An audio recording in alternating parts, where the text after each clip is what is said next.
When Margaret Brennan drove away from her Ohio home that August morning, nobody could have guessed she would never be seen again. The 82-year-old retired teacher had simply disappeared on her way to a regular doctor's visit, leaving nothing behind. But then, 8 months later, a logging crew found something shocking in the woods that changed every idea about her disappearance and showed the dark truth everyone had missed. Daniel Brennan was looking at papers at his dining room table when his phone rang. The number was hidden, and he almost didn't answer. Too many junk calls these days, but something made him pick up on the fourth ring. "Mr. Brennan, this is Special Agent Patricia Chen with the FBI. I'm calling about your mother, Margaret Brennan." The coffee cup in Daniel's hand shook. 8 months. It had been 8 months since his mother disappeared without a clue, and the calls had stopped a long time ago. The local police had pretty much stopped looking after the first few weeks, calling it a case of her leaving on her own. An old woman, sad after her best friend died, with no signs of a fight. They had made their guesses clear. What about her? Daniel's voice came out. "Sir, I need you to come to Blackwood National Forest. A logging company found something this morning that we think is connected to your mother's case. Are you able to drive here now? Is she?" He couldn't finish the question. "We found her car, Mr. Brennan. I'd rather talk about the details in person. Can you meet us at the ranger station off Route 47? Daniel was already getting his keys. "I'll be there." In 40 minutes, the drive to Blackwood felt like it took forever and no time at all. His hands held the steering wheel tight as his mind raced with thoughts. They'd found the car. After 8 months of nothing, no credit card use, no phone signals, no one seeing her, they'd finally found something. The ranger station parking lot was full of official cars, FBI cars, local police cars, and a crime scene van that made Daniel's stomach turn. Agent Chen met him at the door. A woman in her 40s with sharp eyes and a professional way about her that still showed kindness. "Mr. Brennan, thank you for coming. I know this is hard." She pointed to an FBI truck. "The site is about 3 miles up an old logging road.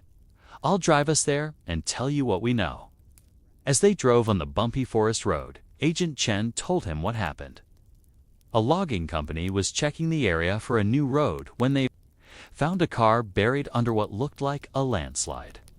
When they started to clear it, they saw the dirt and logs weren't placed naturally. "What do you mean, not natural?" "The logs and dirt were placed there on purpose, Mr. Brennan. Someone worked hard to hide this car. When the crew saw it was a car underneath, they called us right away. They went around a curve and Daniel saw the scene. Yellow tape blocked off a part of the forest where huge logs had been moved. FBI workers in special suits worked carefully around a red car that was partly buried in mud and leaves, even from far away, even covered in dirt and damaged from being outside for months. Daniel knew it was his mother's 2018 Toyota Camry. His legs felt weak as he got out of the truck. That morning, 8 months ago, came back to him with a sharp pain. He'd stopped by her house for their usual Tuesday breakfast, but she was already getting ready to leave. "Doctor's appointment," she'd said, getting her purse. "Just regular blood work. These old bones need more work than they used to."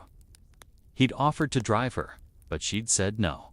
"Don't be silly. It's a beautiful morning, and I need to stop at the pharmacy after." She had been wearing her favorite sweater, the dark gray one he'd given her for Christmas, over a bright pink shirt. She always wore a bit of color, even for simple trips. Their neighbor, Mrs. Patterson, had seen her putting Molly, her small black dog, into the car around 10 a.m. Margaret had called the doctor's office at 10:15 to say she'd be running late because of road work on Maple Street. The receptionist remembered the call well because Margaret had been sorry for being late. She never got there. Molly was found that evening walking near the house, which meant Margaret had either come back for a short time or let the dog out. Somewhere close by, but Margaret herself was gone, along with her car, as if the ground had swallowed them. Now, looking at the muddy car being photographed from every angle, Daniel understood that's basically what had happened. Someone had tried to make his mother's car disappear into the forest floor. "Mr. Brennan," Agent Chen said softly, leading him closer to a table where bags of evidence were laid out. "We've found several personal things from the scene. I need you to see if you can identify them." The first bag had a leather purse, damaged by water, but it was definitely his mother's. The Coach bag he and Rebecca had given her for her 80th birthday. Inside, you could see through the clear plastic her wallet, which still had her driver's license. Margaret Brennan's face smiled back at him from the small photo, stuck in time. The second bag held jewelry, a gold watch with a stretchy band that she wore every day, her wedding rings that she never took off in the 15 years since his father died, and a small gold necklace with a charm that said, "World's Best Grandma," even though Daniel and Rebecca had never been able to give her grandchildren. "This is all hers," Daniel said, his voice choked up. "But I don't understand why here. This is 20 miles from town, nowhere near the doctor's office or any road she would have taken." Agent Chen's face was serious. "That's what we're looking into, Mr. Brennan. The hiding of the car, the location, the fact that it was hidden on purpose. None of this fits with an accident or her leaving on her own. We're treating this as a crime scene." Daniel looked at the wrecked car, at the huge logs that had hidden it for 8 months. At the proof of his mother's last moments laid out on a folding table in the middle of the forest. Someone had done this. Someone had taken his mother and worked very hard to hide what they'd done. "What happens now?" he asked. "We keep checking the scene. We'll need a full statement from you about that last morning. Any worries your mother might have told you about, anyone who might have wanted to hurt her." Chen stopped. "And Mr. Brennan, I have to ask, can you think of anyone who knew your mother's daily schedule? Someone who would have known she'd be alone that morning?" The question hung in the air as Daniel watched workers carefully record every detail of his mother's hidden grave. Daniel sat in his mother's kitchen. The room felt empty without her. He'd been here so many times over the past 8 months, taking care of the house, getting the mail, making sure everything was ready for when she came back. Now, knowing her car had been hidden in the forest all this time, the house felt like a crime scene too. He took out her desk calendar, the one she always used, even though he tried to get her to use a smartphone. August 15th, 8 months ago. Showed her neat writing. "Dr. Morrison, 10:30 a.m. blood work." Nothing strange, nothing to show it would be her last entry. The doorbell rang, breaking his thoughts. Through the front window, he saw Mrs. Patterson from next door holding a casserole dish, the common neighborhood response to bad news.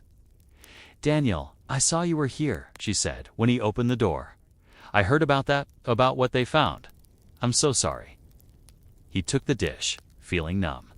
"Mrs. Patterson, you saw her that morning.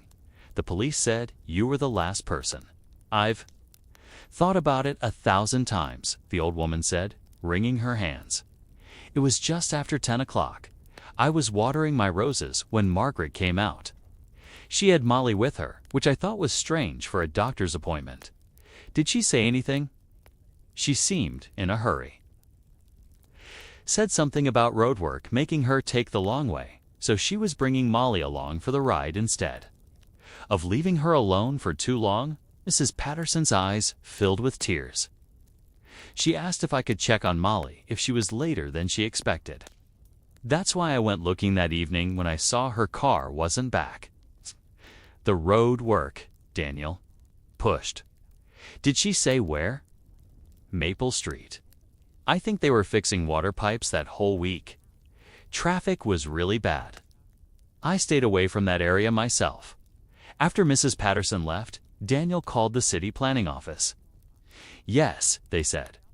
There had been road work on Maple Street from August 12th to August 18th. The detour would have sent traffic down Elm, then to Highway 47, a road that could have taken his mother past the forest road where her car was found, though it wasn't the most direct way. Back at his mother's desk, Daniel started looking at her money papers with a closer eye. When she first disappeared, he'd done a quick check. Her bank account showed nothing happening after August 15th, no strange withdrawals before that day. Her credit cards hadn't been used. It all supported the police idea of her leaving on her own, maybe an old woman who got confused and lost. But now he looked deeper. Her filing system was very neat. Bank statements were sorted by month.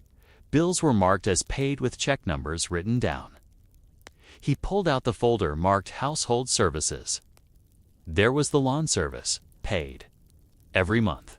The cleaning lady who came twice a month, though that had stopped 6 months before the disappearance when the woman moved away.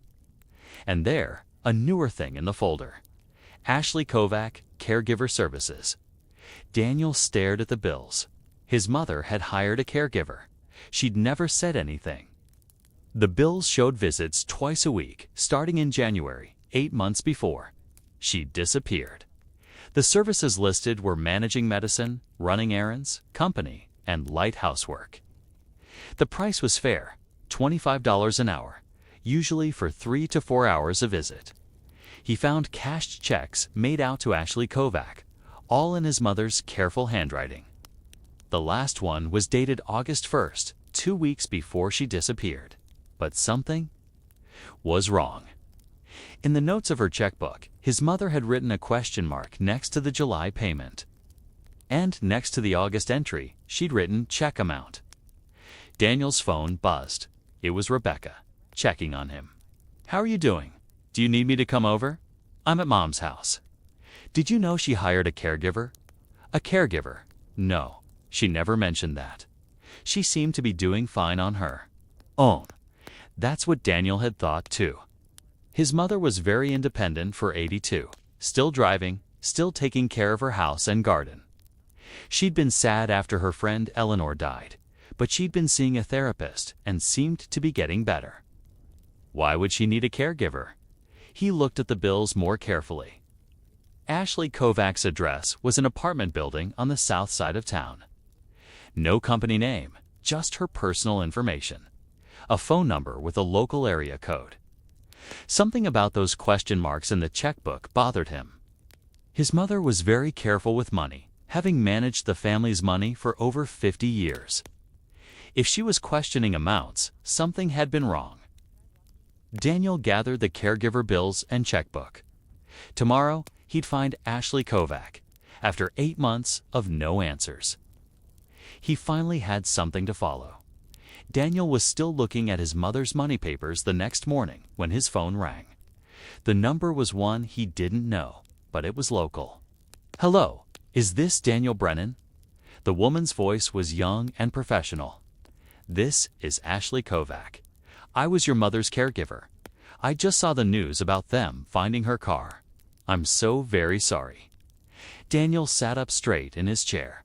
He'd been planning to find her, and here she was calling him. "Miss Kovac." "Yes, I actually just found your bills in my mother's files. I didn't know she'd hired anyone. She didn't want to worry you, Ashley," said her voice kind. "You know how independent she was. She only called me after she had that little fall in January. Didn't even tell you about that, did she?" "Just bruised her hip, but it scared her." She wanted someone to check on her regularly, help with the heavier housework. Daniel hadn't known about any fall. Another secret his mother had kept, probably not wanting to seem weak. "I was actually hoping to talk to you. You might have been one of the last people to see her." "Oh, I actually hadn't seen her for about 2 weeks before she disappeared. She'd canceled our regular appointments, said she was feeling better, and wanted to try managing on her own again." Ashley stopped. "Listen, Mr. Brennan, I still have a few of your mother's things at my apartment. Her spare house key and some medical things she asked me to pick up. A blood pressure monitor, some medicines from the pharmacy. I kept meaning to return them, but after she disappeared, I didn't know what to do with them. You have her house key. She gave it to me for emergencies. I should have returned it sooner, but with everything that happened. Would you like me to bring these things by?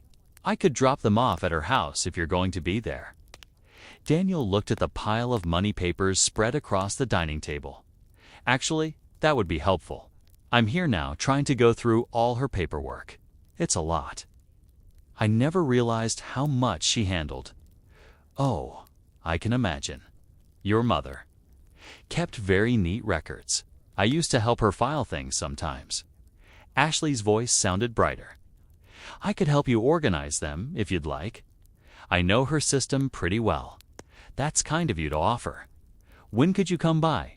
I could be there in about an hour if that works." "Ah, I have the afternoon free."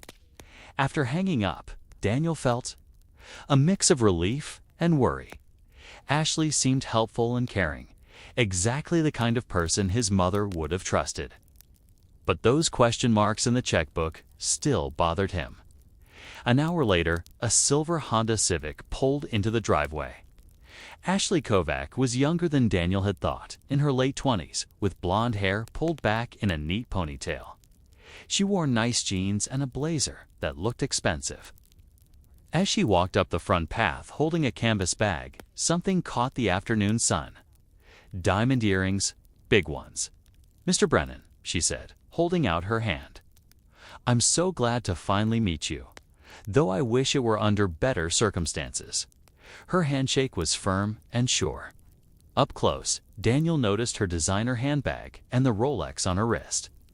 For someone charging $25 an hour for caregiver services, she seemed to be doing very well. Inside, Ashley took things from her bag. The blood pressure monitor still in its box. Several medicine bottles and a single key on a keychain with a small butterfly charm. "Your mother loved butterflies," Ashley said, seeing him look at it.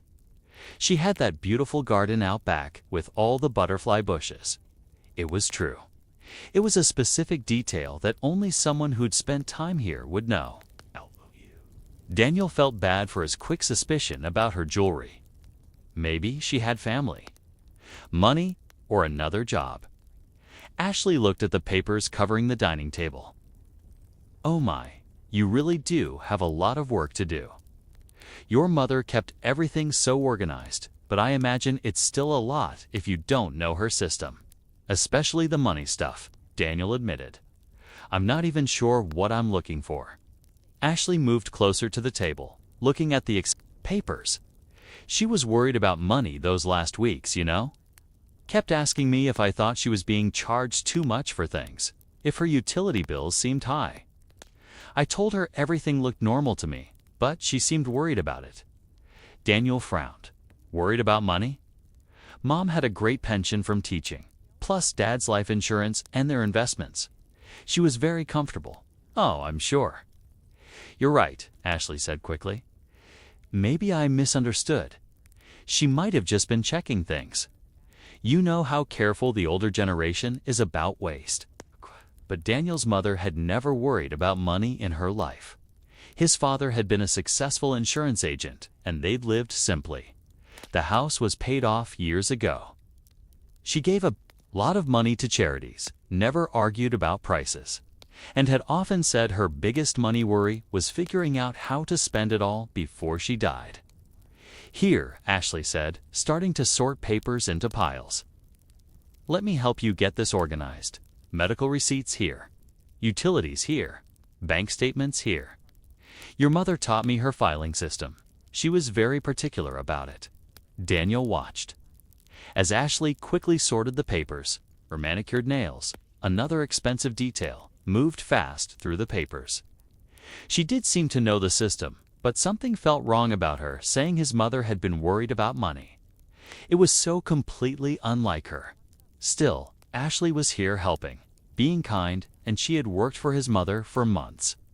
Surely Margaret Brennan, who'd spent 40 years as a teacher reading people, would have known if something was wrong with her caregiver, wouldn't she? For the next hour, Ashley worked next to Daniel, sorting through years of his mother's careful records. She was quick and helpful. sometimes sharing short stories about Margaret that sounded true, how she always used her good dishes for their tea during visits, how she'd worry about her tomato plants when it was dry. "Your mother was such a lovely woman," Ashley said, reaching for another stack of papers. "Some of my other clients could be difficult, but Margaret always treated me like family." Daniel looked at her again, noticing a tennis bracelet that shone. In the light as she moved, he'd looked at similar ones when shopping for Rebecca's birthday. They cost at least $3,000. He pushed the thought away. Maybe Ashley had a rich boyfriend or came from money. It wasn't his business. "These other clients," he said, trying to make conversation, "are they all elderly?" "Oh yes, I specialize in taking care of the elderly. I've just a small group, 3 or 4 at a time. I like to keep it personal, you know, build real relationships." She smiled warmly. "Your mother actually referred me to her friend, Mrs. Chen, down the street. Such a sweet lady." Daniel knew Mrs. Chen, another retired teacher who'd worked with his mother. He made a mental note to check on her, see if she was all right. They worked. Ashley seemed more and more interested in the money papers. "Oh, here's her investment portfolio summary," she said, pulling out a Fidelity statement. "I remember she was always checking these, worried about the market swings affecting her retirement." Another lie. His mother had once told him she never looked at her investment statements, trusting the safe plan her financial advisor had set up years ago. "The market goes up, the market goes down," she'd said. "At my age, why worry? A T should put these private papers aside," Daniel said, reaching for the investment papers. Of course, Ashley agreed. But he noticed her eyes looking at the numbers before she let go. "I'll focus on organizing these medical receipts. There are so many. Your mother really stayed on top of her health." Daniel gathered the financial statements, credit card records, and anything with account numbers, making a separate pile. As he did, he noticed Ashley watching him from the corner of her eye. Her friendly talk continued, but her attention was clearly split. "I need to use the restroom," Ashley announced. "Still remember where it is from, all those visits." While she was gone, Daniel felt an uncomfortable feeling, like something was crawling up his back. He looked at the expensive jewelry again, thought about the lies about his mother's money worries. His mother had been a teacher for 40 years. She could read people like books. If she'd put those question marks next to Ashley's payments, there was a reason he heard footsteps upstairs. That was odd, since the bathroom was on the main floor. What was Ashley doing up there? Daniel moved quietly to the staircase, listening. The floorboards in his mother's bedroom creaked, the sound of drawers opening. Moving quickly but silently, Daniel went up the stairs. He found Ashley in his mother's bedroom, standing by the nightstand, with several papers in her hand. "What are you doing?" he asked. Ashley spun around, surprised, but quickly recovered. "Oh, you scared me. I was just ... I remembered your mother kept some important papers up here. She showed me once when she was worried about it. I asked you to stay with the medical receipts. I was just trying to help." Ashley's tone changed, becoming defensive.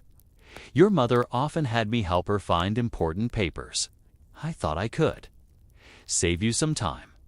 Daniel looked at the papers in her hand. One looked like a handwritten list, account numbers, passwords, his mother's main list for online banking, which she kept hidden in her nightstand drawer. "Please put those down," he said coldly. Ashley set the papers back on the nightstand, her friendly mask slipping for just a moment. Something flashed in her eyes. Annoyance? Anger? Then the pleasant smile returned. "I'm sorry. I went too far. I was just so used to helping Margaret with everything." They went back downstairs in uncomfortable silence. Ashley gathered her things quickly. "I should go. I can see this is hard for you, having a stranger in your mother's space."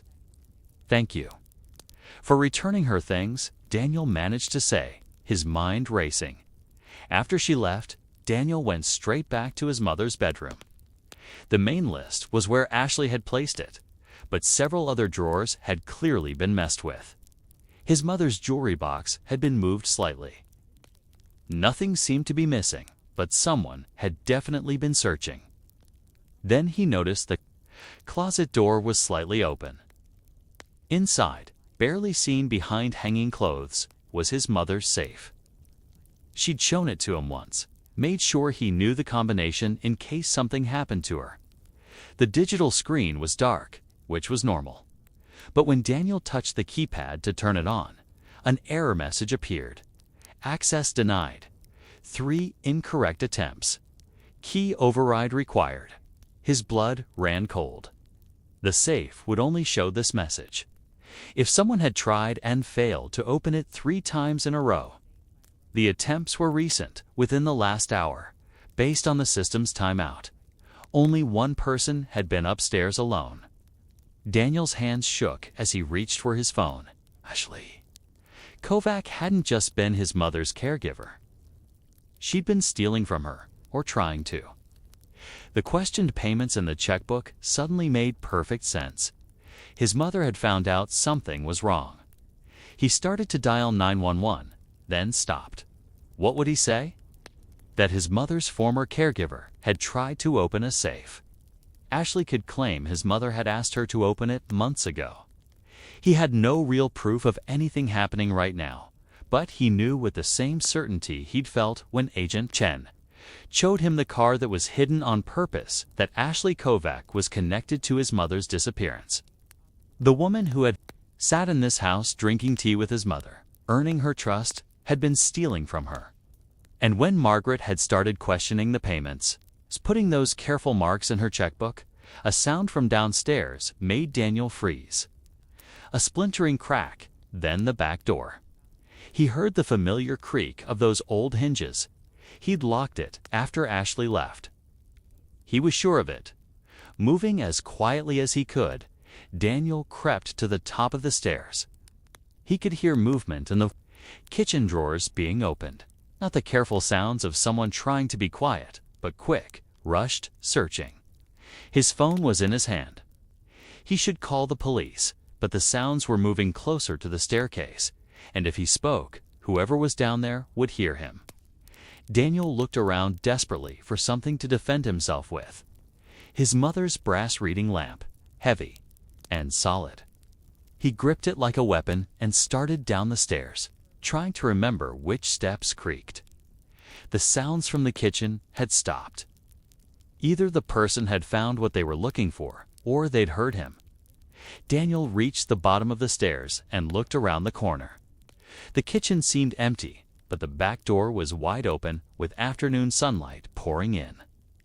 Several drawers were pulled out, papers scattered on the floor. As he stepped into the kitchen, lamp raised, a shadow fell across the doorway.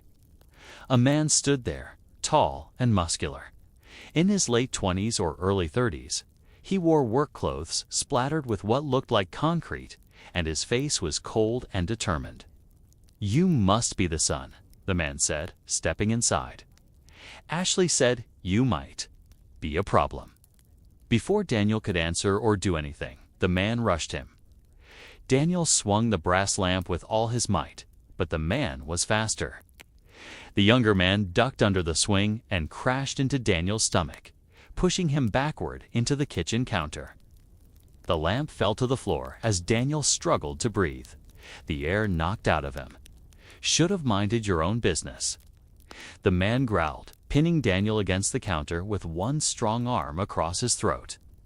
With his free hand, he pulled out a pistol from his waistband, an old revolver that Daniel recognized with a sick feeling.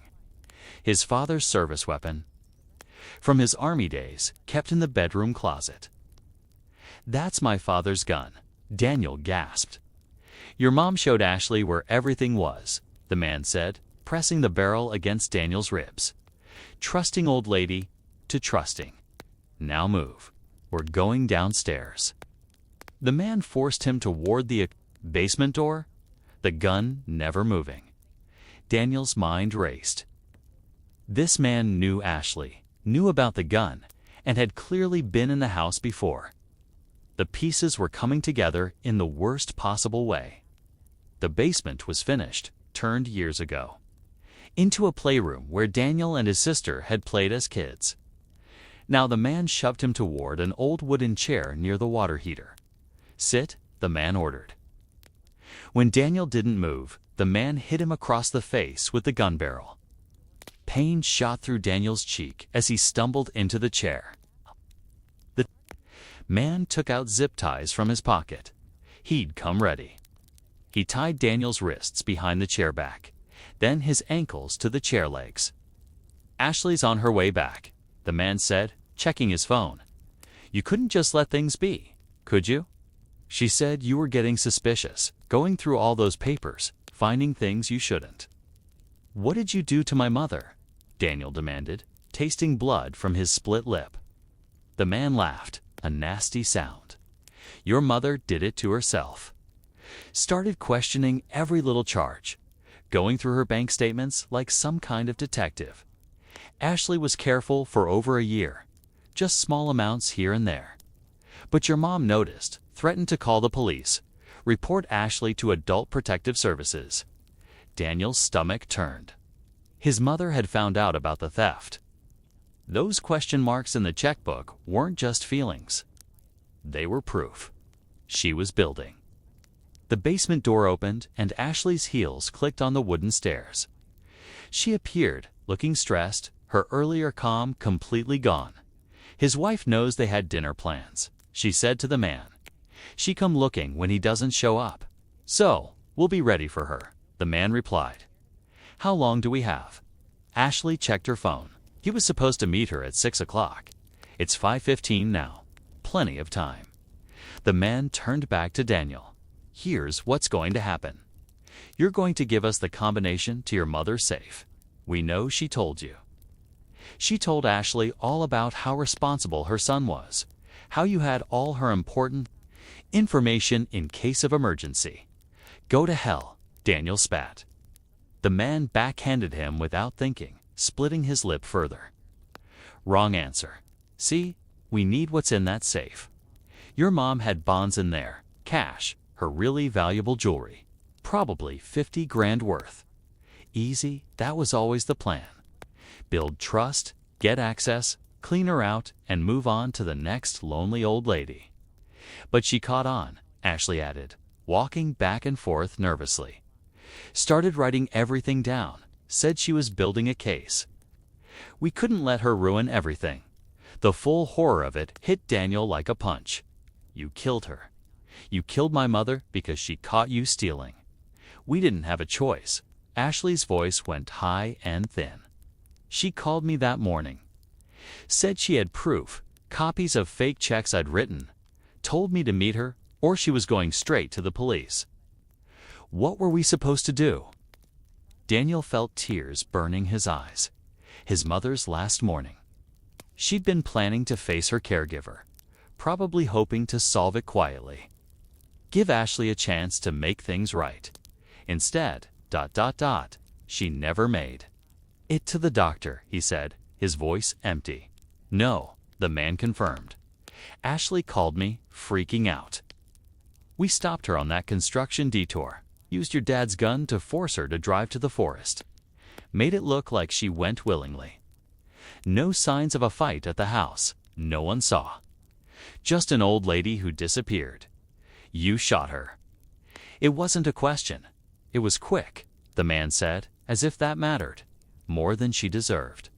After threatening to destroy our whole operation, the casual cruelty of it made Daniel's vision blur with anger. His mother, who'd taught thousands of children who'd never hurt anyone in her life. Killed in the forest because she'd caught a thief. The safe combination, Ashley pressed. "We need it now. We've waited 8 months, kept coming back to check, but could never get in. That's our money in there. Payment for dealing with your mother's accusations." "She trusted you," Daniel said. "To Ashley, she let you into her home, treated you like family." "Business is business," Ashley replied, though she couldn't look him in the eye. "I've got 3 other clients right now. All of them rich, all of them lonely. Your mother was supposed to be easy money if she hadn't been so damn smart. A car. Door slammed outside. Ashley and the man both froze. "That'll be the wife," the man said. He checked his gun, made sure a bullet was in the chamber. "I'll handle this. No more killing," Ashley hissed. "We get the combination and get out. That's it." "You think she's just going to leave when he doesn't answer?" "She has a key. He said they had dinner plans." As if on cue, they heard the front door open. "Daniel, are you here? Your car's in the driveway?" Rebecca's voice carried clearly down. "To the basement." Daniel tried to shout a warning, but the man had already run up the stairs, moving with scary speed. "Daniel, is everything okay? I saw the back door was ... The sound of a struggle. Rebecca's scream was cut short. Then something heavy hit the floor. Daniel pulled hard against the zip ties, the plastic cutting into his wrists. Minutes later, the man reappeared, half carrying, half dragging Rebecca. Her face was pale with shock, a red mark already forming on her cheek where he'd hit her. The man forced her into another chair and began tying her up with more zip ties. "I called 911, Rebecca gasped out. "Before I came in, saw the broken door. They're already coming." Ashley went pale. "You're lying." "Check her phone," Rebecca challenged. "Last call 2 minutes ago." The man grabbed Rebecca's phone from her pocket, his face getting dark as he saw the call log. She really did. "How long?" Ashley demanded. "This neighborhood. 5 minutes, maybe less." The two criminals looked at each other. A whole conversation. In that look, they'd killed before, they could kill again. But 2 more bodies with police already on the way. The van, the man decided. "We take them both, get the combination on the way." He cut Daniel's ankle ties with a pocket knife, but left his wrists tied up. "Both of you, try anything and I start shooting." The man pushed them up the basement. Stairs at gunpoint while Ashley ran ahead to get the van. Through the kitchen window, Daniel could see a white construction van backing into the driveway. Marsh Construction was painted on the side in faded letters. "Move," the man ordered, poking the gun into Daniel's back.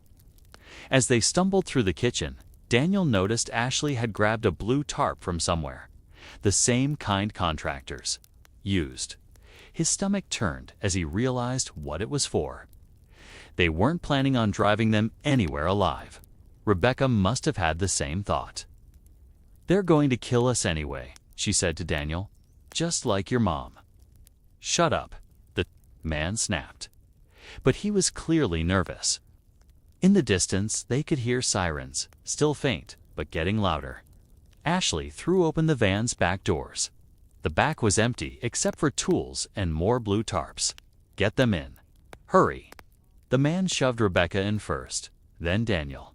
The metal floor was cold through Daniel's shirt as the man climbed in after them, keeping the gun on them while Ashley slammed the doors. "Where?" Ashley called from the driver's seat. "It's the same place," the man replied. "Miller's Mine, no one goes there." The van lurched forward, tires squealing as Ashley sped out of the suburban neighborhood. Daniel and Rebecca slid across the floor with their hands tied, unable to steady themselves. "The combination," the man demanded, holding himself steady against the van wall. "Give it to me now, and maybe this goes easier." "If I tell you, you'll kill us immediately," Daniel said. "You're dead either way. This just decides how much you suffer first." The sirens were louder now, and Ashley was driving wildly, taking corners too fast. Through the small window between the back and the front, Daniel could see her checking the mirrors all the time. "They're tracking my phone," Rebecca said suddenly. "I have location sharing with my sister. She can see where I am." The man's face darkened. He grabbed Rebecca's phone from his pocket and turned it off. "Not anymore." But Rebecca smiled a grim smile. "Turning it off doesn't matter. They can still find the last tower it connected to. and 911 calls are recorded. I told them about the break-in, that I was at Margaret Brennan's house. They'll know exactly where to look." "She's lying," Ashley called back, but her voice was shaky. "No, she's not," Daniel said, playing along with Rebecca's idea. "Cell tower location. They're probably setting up roadblocks right now." The man. Hit him with a gun, but the hit was weak. The man was scared. The sirens seemed to be everywhere now, echoing off the buildings as Ashley weaved through traffic. "Take Highway 47, the man ordered. We can lose them on the forest roads." "That's where Mom's car was found," Daniel realized out loud.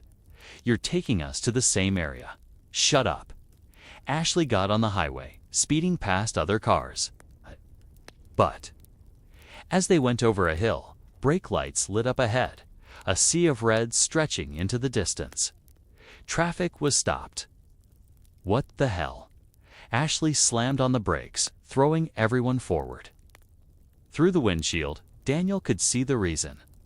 Police cars were blocking all lanes about a quarter-mile ahead, lights flashing. Officers were out of their cars, checking each car as it slowly passed through the checkpoint. Roadblock.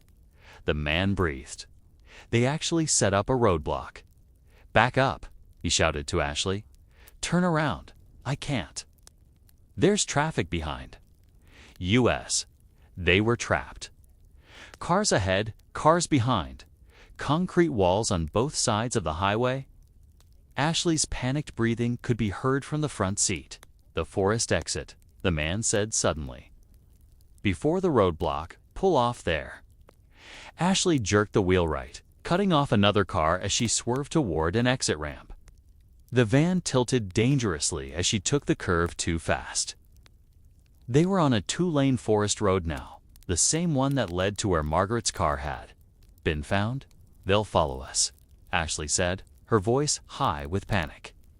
She was right. In the mirrors, Daniel could see police cars turning off from the roadblock, following their escape route. The van's engine struggled as Ashley pushed it harder, but it was built for carrying things, not for high-speed chases. There, the man pointed to a dirt road branching off. "Take it." Ashley yanked the wheel, and the van slid sideways onto the forest track. Trees were close on both sides, branches scraping against the van. The police sirens were getting closer. "It's over," Rebecca said calmly. "You can't outrun them in this thing. Let us go, and maybe they don't shoot you." "Shut up." The man was losing control, waving the gun around. This wasn't supposed to happen. It was just supposed to be easy money from old people who had more than they needed. The dirt road ended suddenly in a small clearing. Slammed on the brakes, the van sliding to a stop just feet from a huge pine tree. Through the front window, Daniel could see they were trapped. Thick forest on all sides. No way forward. Behind them, police cars were pulling into the clearing, forming a half circle. Officers got out, using their doors as shields, with their weapons drawn. "Tyler Marsh, Ashley Kovac," a voice boomed from a police megaphone. "Exit the vehicle with your hands visible." "What do we do?" Ashley was crying now, mascara running down her cheeks. "Tyler, what do we do?" Tyler looked at the gun in his hand, then at Daniel and Rebecca, and finally at Ashley. For a moment, Daniel thought he might start shooting, go down fighting rather, then face punishment for Margaret's murder. Then more police cars arrived. FBI vehicles, a SWAT van, the clearing filled with police, all focused on one beat-up construction van. "It's done," Tyler said quietly, his voice full of defeat. He set the gun on the van floor. "We're done. Exit the vehicle now," the megaphone commanded. "Hands where we can see them." Ashley opened her door first, her hands shaking as she raised. Them officers moved in right away, pulling her to the ground. Tyler followed, tossing the gun out before coming out with his hands high. As soon as the criminals were caught, officers rushed to the van's back doors. Daniel had never been so happy to see police in his life. They cut the zip ties, helped him and Rebecca out into the fading daylight. "Are you hurt?" A medic was there. Right away, checking them over. "We're okay," Daniel managed to say, though his legs were shaking. "They killed my mother," they confessed. "She caught them stealing and they killed her. They're both going away for a very long time," an FBI agent said. Daniel looked over at where Ashley and Tyler were being put into separate police cars. Ashley was sobbing, all her confidence gone. Tyler stared straight ahead, his face blank. 8 months of questions, of not knowing what happened to his mother. And it all came down to simple greed. A caregiver who saw a chance, and a boyfriend willing to kill to protect their plan. The bright lights in the police station. Interview room made harsh shadows on Tyler Marsh's face. He sat in chains at the metal table, his tough guy act completely gone. Across from him, FBI Special Agent Chen and Detective Rodriguez waited with digital recorders running. Daniel watched from behind the one-way glass, Rebecca's hand holding his. They'd been treated for small injuries and had given their stories. But Daniel had asked to watch the official questioning. He needed to hear everything, needed to know where his mother was. "We've already got you on kidnapping and attempted murder," Agent Chen said calmly. "Your girlfriend Ashley is in the next room telling us everything. You might as well give us your version." Tyler's jaw moved silently for a moment. His lawyer, a tired-looking public defender, whispered something in his ear. "I want a deal," Tyler finally said. "I tell you everything. You take the death penalty off the table. Tell us where Margaret Brennan's body is first, Detective Rodriguez." "Shot back, then we'll talk about deals." Tyler slumped in his chair. "Miller's Mine, the old copper mine off Forest Service Road 12, about 10 miles past where we dumped her car." Daniel felt his knees go weak. 10 miles. His mother had been 10 miles from where they'd searched for 8 months. "She's in the main shaft," Tyler continued, his voice flat. "About 60 feet down. We weighed the body with concrete blocks from my construction site." "Why hide the car separately?" Agent Chen asked. "That was Ashley's idea. She said if the car was ever found, police would search that area right around it. So, we dumped Margaret in the mine first, then drove back and buried the car 5 miles away. Used my equipment, backhoe, front loader. Piled those logs up to make it look like an old landslide. Figured no one would find it for years." "Walk us through August 15th, Rodriguez said. Tyler rubbed his face with his cuffed hands. "Ashley called me around 10:30, freaking out. Said the old lady had confronted her about fake checks, threatened to call the cops.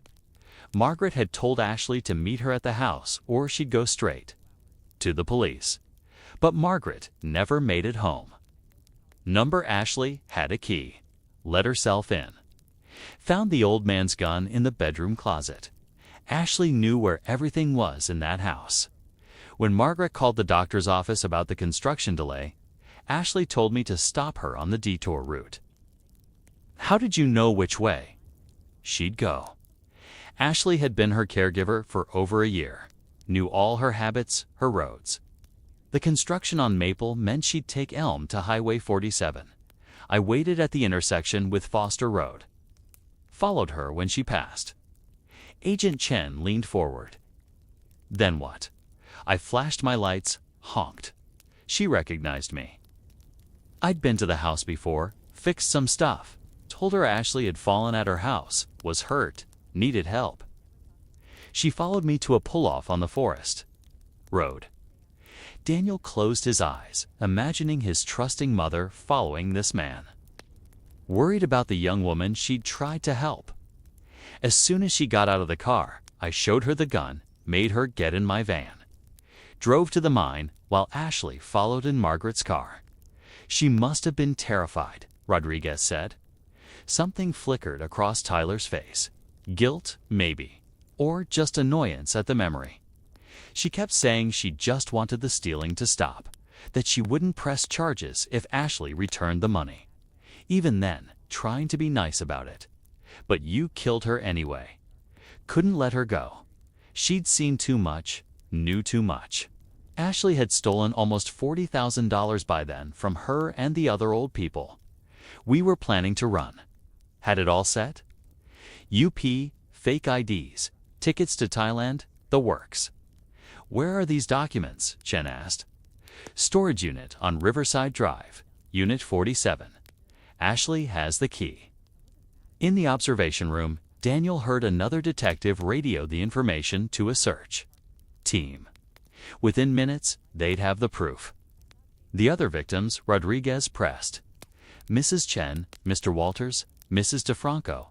How much total? Over 2 years, maybe $400,000. Ashley was smart about it. Little bits here and there. Fake checks, taking cash, sold jewelry they'd never miss. These old people, they trusted her completely. She'd help them pay bills, organize their money. Easy to take extra. Until Margaret Brennan noticed. Tyler nodded. That woman was sharp. Started matching her bank statements against receipts. Found checks she didn't remember writing. Ashley tried to make her think she was getting confused, but Margaret wasn't buying it. The door opened, and another agent came in, whispering to Chen. She nodded and turned back to Tyler. The storage unit team just called. They found the fake passports, plane tickets for 2 weeks from now, and about $200,000 in cash. Also found Margaret Brennan's checkbook and credit cards he'd been holding.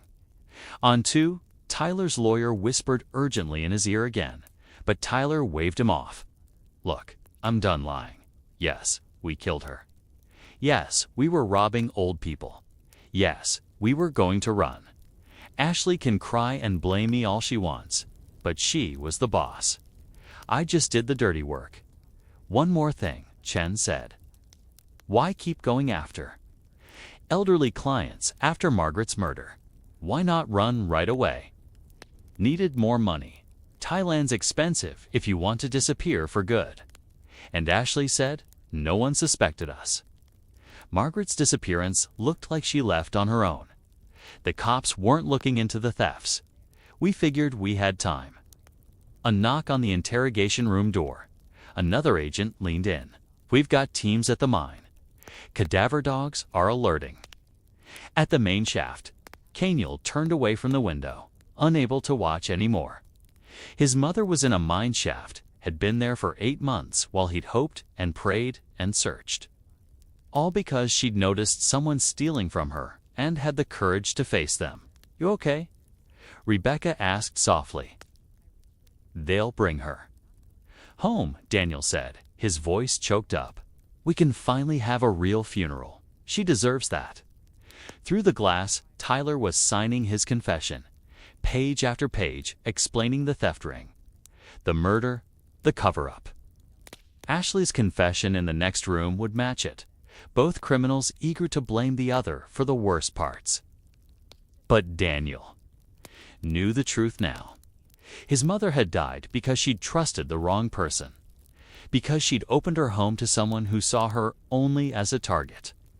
The teacher who had shaped thousands of young lives had been betrayed by greed, killed for money she would have freely given to anyone who truly needed it. At least now she could rest properly. And Ashley Kovac and Tyler Marsh would spend the rest of their lives in prison, paying for those 8 months of pain they'd caused an entire family. Agent Chen came out of the interrogation room, walking toward Daniel with kindness in her eyes. We'll have recovery teams at the mine within the hour. I promise you, Mr. Brennan, we'll bring your mother home with all the dignity and respect she deserves. Daniel nodded, unable to speak. After 8 months of questions, he finally had answers. They weren't the answers he'd wanted. There was no miracle, no mistake, no hope of finding her alive somewhere. But there was justice, and there was truth. And there would be a place to lay flowers and say goodbye properly. It would have to be enough.